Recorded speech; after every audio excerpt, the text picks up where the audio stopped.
Hey, what is going on? And good morning, everybody. This is David Pendleton, and we are going to be covering the 9-hole Cup White Cliffs tournament. This is going to be the rookie edition, and I'm really excited to be making this video. It feels good to be back, to try to get back into the swing of things, and create content for everybody. So pretty happy about that. Like I said, we're going to be covering rookie. Hey, if you could do me a favor, if you're not a subscriber already, please become one. That would be awesome. Take a moment there to hit the thumbs up button and like the video if you like this walkthrough. And, this is going to be a difficult tournament, I believe, when it comes to scoring, because the par threes are difficult. The par fours are not easy to drop. And the par fives are hard too, to be honest. So, I'm seeing a lot of people make mistakes. I made a mistake on my other account, which I was able to fix on this account. But, I'm taking a look at these holes, and hole 9, both of my opponents picked up birdies. The second par 5, one of my opponents picked up a birdie. So all in all, this is going to be a difficult tournament, but I think we can get it done and get us to the top of the standings. Like you saw, we are right here with a minus 13 so far. All right. Hole number 1, let's just get this thing going. Now, I'm going to tell you one thing about hole number 1 here, okay? I played a katana ball. You could make this drive a little bit easier and use yourself a Titan. Now, if you're going to do that, there's nothing wrong with that. That's completely fine, and probably I would recommend it. The thing that you need to do, if you normally play with the Thorn, you need to put the Runner or the Hornet in your bag. And you need to do that because the rough bump on shot number 2, in my opinion, is the best way to pick up the eagle on this hole. And if you play with the Thorn, it doesn't have enough top spin to get to the rough bump. And the Thorn shot to pin is going to be an easy birdie, but it is a difficult shot to line up for the eagle. All right, I spent a little bit more time on this hole, but this is how we're going to play it. All right, we're not going to lay up on the left-hand side. I believe going this route gives us the best opportunity to pick up the eagle.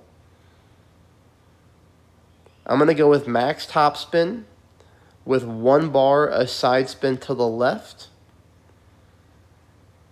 And here I'm just stretching my club out to make sure we can make it. Like I said, a power 3 ball is going to be easier for you. But if you do that, make sure you have that Runner or the Hornet in your bag so you can still go for the rough bump. You see here, almost full overpower with a half a ball of curl to the right.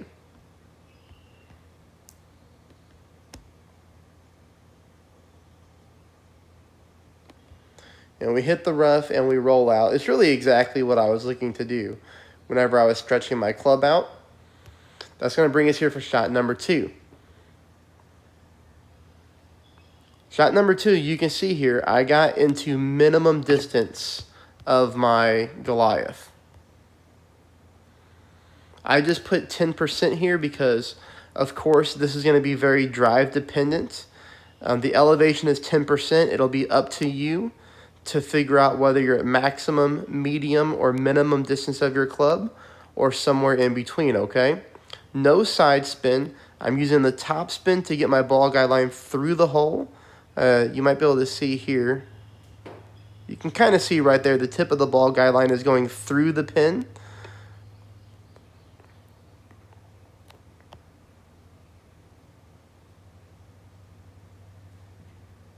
Perfect ball. And we do get this one to drop nicely for what is going to be, in my opinion, a very difficult eagle to pick up on hole number 1. All right. That's going to take us into hole number 2. This is definitely our best opportunity to pick up a hole-in-one on any of the par 3s. You're going to see here I'm using about 1.9 side spin to the left, combined with a little bit more than 1.5 bar of top spin. All right, I'm playing this one 10% at mid, so call that about 1.6, 1.7 top, 1.9 left. Orange ring is by the rough line, as you can see right here. Orange ring by the rough line. You see my ball guideline is definitely favoring the left-hand side of the pin. My ball guideline is in that light green row. So that vertical row of green squares, it's kind of on the right-hand side of the light green row. And we'll kind of take a look at the shot here so we can see how it plays out.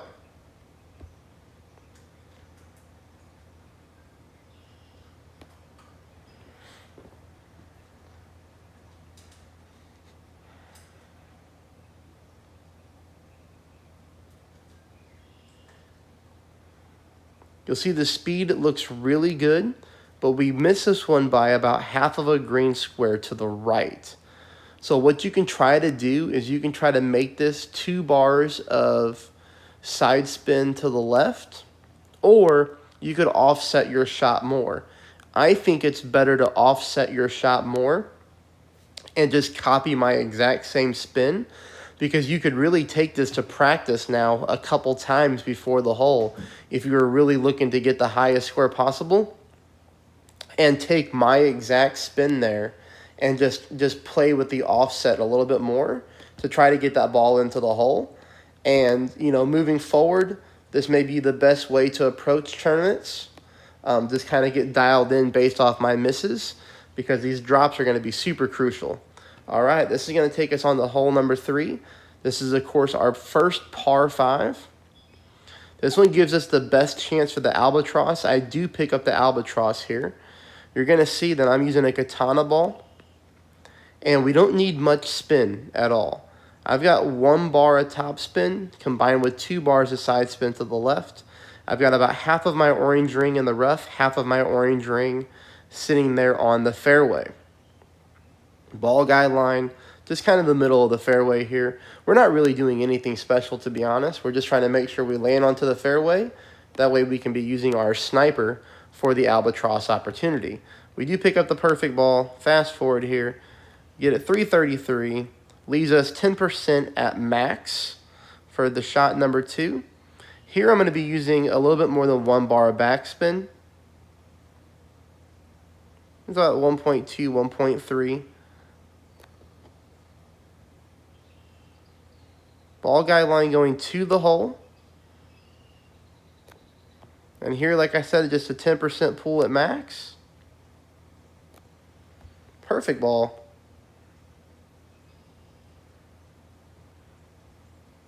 And it's nice to get that camera angle too.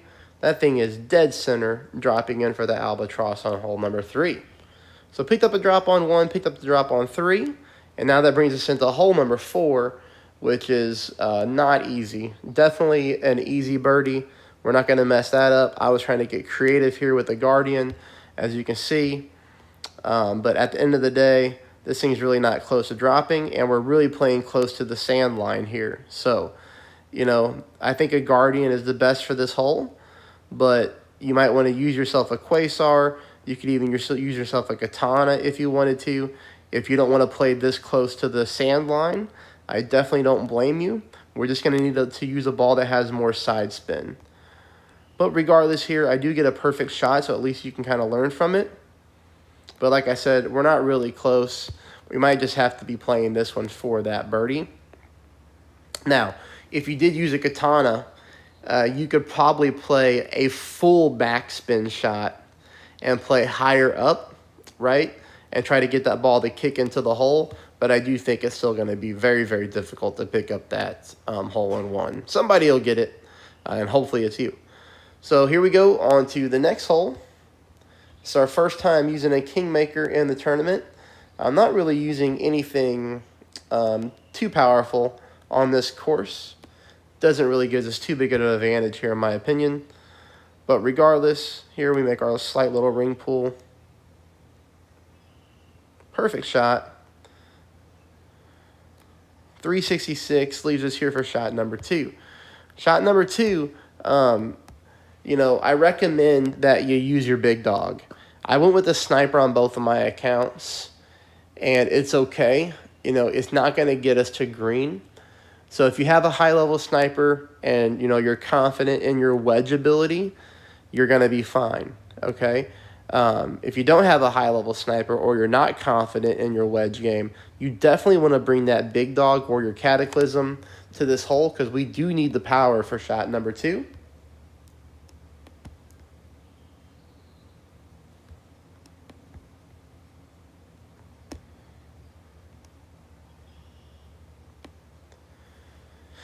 Great ball. I thought I was heading for the sand trap, but that didn't happen. We leave ourselves here for a short wedge shot. And, you know, it's not really something we need to go over too much. On this shot, you notice I didn't put in any elevation. That's because we're getting direct headwind. Here, I'm just pointing and shooting. I don't really need to adjust for anything. Again, direct headwind, we don't really need to do a ring pull since we're not going for a drop. We're just trying to get close to the green, okay? And this is what your wedge shot's going to look like. Again, you know, direct headwind here. Just put your top spin through the pin, and then you're good to go. Okay. Brings us on to the next hole, which we're going to be playing 10% at max. I thought about, as you can see here, I thought about, you know, going to clear that area. And you could probably make it, especially with like a power 3 ball. But I decided to lay up, and I do think the layup option is a really nice option because shot number 2 gives us a chance for an eagle. Now, this is not an easy eagle, but it's there. 4.5 top, 1 bar of side spin to the right. You can see here I put my yellow ring right on the sand line. Now, on this account, I hit a great ball, which was fine. I still ended up on the fairway.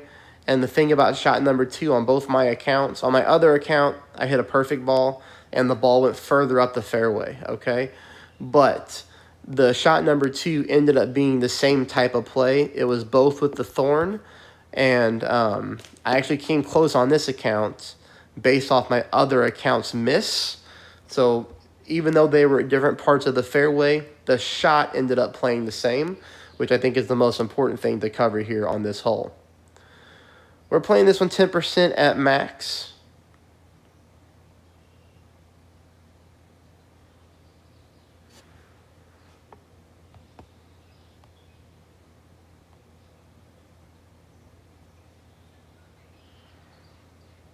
Now you'll see how close we get here. That's a pretty easy one to learn from, okay? Obviously, we just need to aim, you know, more right of the cup, and then we're good to go on that shot. Again, not an easy drop to pick up, but it is there for sure for some people.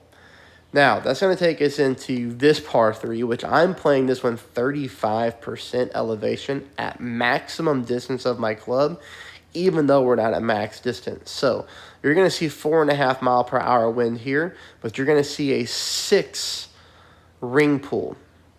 So a very high ring pull in this type of wind, and we are still going to miss the opposite side that we're pulling, which means we didn't pull enough. So we need to add more elevation to this hole possibly, and that's just going to force us to pull our rings more to the left, because you can see here we're still missing to the right-hand side by a very big margin. That shot's not even close. Or you could decide to play the same shot, but you're going to just have to offset your shot there by at least 1 full green square. I don't have a lot of advice for you on this hole yet. If it was me, I would play the exact same spin setup that I did, but I might just play at 50% elevation, maybe take 1 shot in practice since we're only using a Navigator. Navigator is very, very cheap to buy with gyms. Unfortunately, I think that's the way the game is going, making us use some of these practice tokens and balls because, you know, giving us the ability to practice the shot with the wind. If you're willing to spin the balls in time, it's going to give you a significant advantage in tournaments, which I do not like. I am not a fan of this new system. I don't think it's fair to just give somebody a whole bunch of shots at a hole to dial it in. Now, it was different in the old format. I don't want to get too much into it, but I like the other way that the game originally used to be. But, you know, that's 35% at max. You could try to play at 50% at max. I think we're going to be pretty close. Hole number 8. Hole number 8, I'm going to give you 2 different ways to play this hole, okay? So the first way here is going to be what I would consider a more aggressive approach, because the drive here, we're going to have to be hopping a very big sand trap, a couple bars of rough. But here you see I put my green inner ring on the rough line. I make my ring pull 10% at max. And here I use a little bit of curl to the right-hand side of my ball is touching the end of the target adjustment zone. Now, even though I strike a perfect ball, it goes exactly where I wanted it, but it did run a little bit on me, but I still stay on the fairway, so very, very lucky. So just be very careful of that shot. Now, the thing that I don't like about it, is we're not using our sniper. We end up using our Goliath or whatever long iron you choose to use. But here I go with, about 3.5 bars of backspin, putting my ball guideline to the hole, just like that.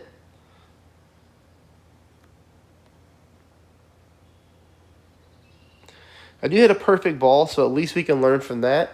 But this ball just comes in too strong. It's really close to dropping. Had that shot been on target, that ball, I believe, would have been in the hole. So it's right there. It is a good shot for an eagle.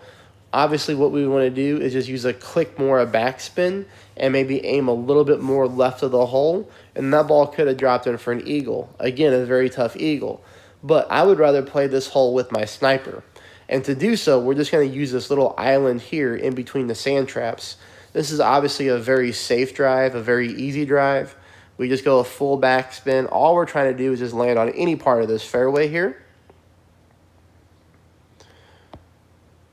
Hit a lot of perfect balls today, except on this shot. On both of my accounts, I striked a great shot, which was pretty frustrating. So we're not going to have a lot to learn from as far as that goes, but at least you'll kind of see how the ball reacts here. I do believe this is going to give us the best chance to drop the eagle.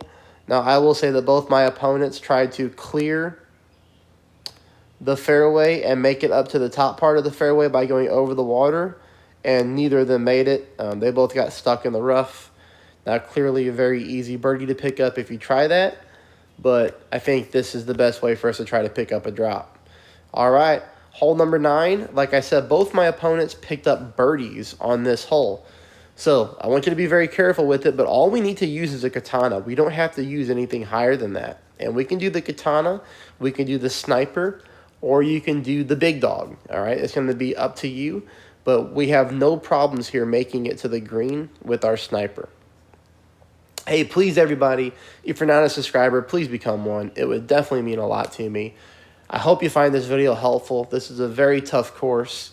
Please hit the thumbs up button and like the video if you thought that I did a good job. And then also let me know how you do in the comments. Let me know how you've been. And let me know how you're doing on this course. Here I'm playing 1-for-1 with the wind. That's because I'm not trying to drop the shot. This is not an albatross shot for me. I just need to pick up an eagle and hope that a lot of opponents make a mistake. So 3 miles an hour means I'm pulling 3 rings. That's what I mean when I play 1-for-1 with the wind. With half a ball of curl to the right, another perfect ball. And the nice thing about this is, we hit the fairway. We would have been okay even if we would have clipped the rough and rolled out. But here, we go from fairway to green, and we're on for a very easy putt. Thank you for watching, everybody. I really appreciate each and every one of you. I will work on pro. It will come out a little bit later, as I got to take my wife to the doctor because she's having a bunch of knee issues, and today's her MRI. So, this is Rookie. I will get pro out a little bit later. Thank you for watching. I appreciate each and every one of you. Best of luck.